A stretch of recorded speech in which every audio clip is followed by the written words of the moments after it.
এই ফলবিধ দেখিছেনে? এই ফলবিধ দেখাৰ পিছত স্বাভাৱিকতে আপোনাৰ মনটো উৰা মাৰিব শৈশৱলৈ। মনটো উৰা মাৰিব সেই LP স্কুলত পঢ়া মধুৰ দিনবোৰলৈ। আমি যে এই ফলটো খাবৰ কাৰণে সমনীয়াৰ লগত কত যে কাজিয়া কৰিছিলোঁ। সমনীয়াই যেতিয়া পেণ্টৰ পকেটত যেতিয়া স্কুললৈ ইয়াৰে কেইটামান লৈ আহে, এটা খাবৰ কাৰণে নিজৰ পেঞ্চিলডাল দি বিনিময় প্ৰথা কৰিছিলোঁ। পেঞ্চিলৰ বিনিময়ত ইয়াৰে এটা খোৱাৰ চেষ্টা কৰিছিলোঁ। কত যে কাজিয়া লাগিছিলোঁ সমনীয়াৰ লগত। তদুপৰি আনৰ বাৰী চুকে ঘূৰি ইয়াৰ সোৱাদ ল'বলৈ ঢপলিয়াই ফুৰিছিলোঁ সমনীয়াৰ লগত। অনেক স্মৃতি বিজড়িত এই ফলবিধৰ নাম নুনী পকা বা নুনীগুটি। এই ফলবিধ অসমত বিচাৰি পাবলৈ নোহোৱাৰ দৰে হৈছে। ল'ৰালি কালৰ অলেখ স্মৃতিৰ জীয়া সাক্ষী এই উদ্ভিদবোৰ আপোনাৰ ল'ৰাটো বা ছোৱালীজনীয়ে চিনি পাইছেনে? কেতিয়াবা মুখত লৈ ইয়াৰ সোৱাদ অনুভৱ কৰিব পাৰিছেনে? নিশ্চিতভাৱে নাই পৰা।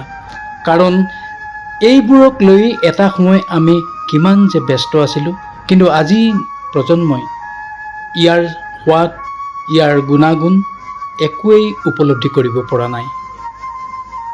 আটাইতকৈ পৰিতাপৰ কথা যে অতি আধুনিকতাৰ পৰশ পৰাৰ লগে লগে আমাৰ গাঁৱৰ পৰা, আমাৰ গ্ৰামাঞ্চলৰ পৰা এই বিশেষ ফলবিধ নুনী পকা ক্ৰমশঃ নোহোৱাৰ দৰে হৈ পৰিছে।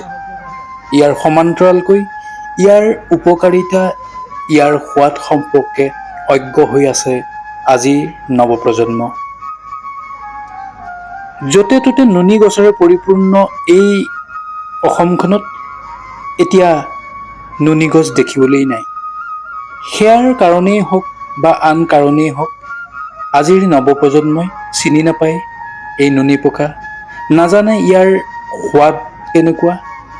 তদুপৰি ইয়াৰ পৰা হোৱা দেহলৈ যি লাভ বা ইয়াৰ যিটো উপকাৰিতা, এই সম্পৰ্কেও আজিৰ নৱপ্ৰজন্ম কিন্তু সম্পূৰ্ণভাৱে অজ্ঞ।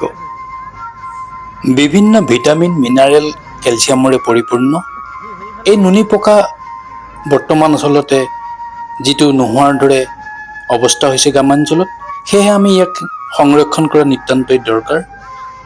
নৱপ্ৰজন্মক নুনী পকা তথা নুনীগুটিৰ সৈতে পৰিচয় কৰি দিয়াৰ স্বাৰ্থত অনুগ্ৰহ কৰি ভিডিঅ'টো শ্বেয়াৰ কৰিব আৰু ভিডিঅ'টো কেনে পালে অনুগ্ৰহ কৰি কমেণ্ট এটা দিবলৈ নাপাহৰিব। এই নুনী পকা বা মালবেৰী ছিড বিদেশত বহুলভাৱে সমাদৃত, যাক লৈ এখন বিশাল বজাৰ ইতিমধ্যে বৰ্তি আছে।